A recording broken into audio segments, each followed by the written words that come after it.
Hey guys, so quick story time. So I've seen a couple of TikToks going around about how people find out that their grandma or their mom or someone is reading their smutty book, and I wanted to share a similar story. So we were visiting some family recently, and my husband walked into the room and was like, hey, my dad wants to see the author. And I was like, okay. So I went and seen him, and he whips out my book, The Vampire's Fall. And I'm like, oh God, you bought that? And he's like, yeah. And I was like, have you read it? He's like, of course I read it. And I was like, oh God, oh my God, you read that? He's like, well, not yet, but I plan to. And I was like, oh, okay. And he said, why? Is it dirty? And I was like, it's got some scenes in it.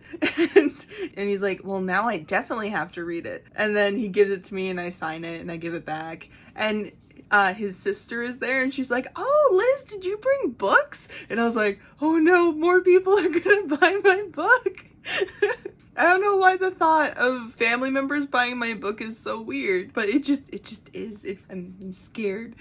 But yeah, so my father-in-law bought my sexy vampire book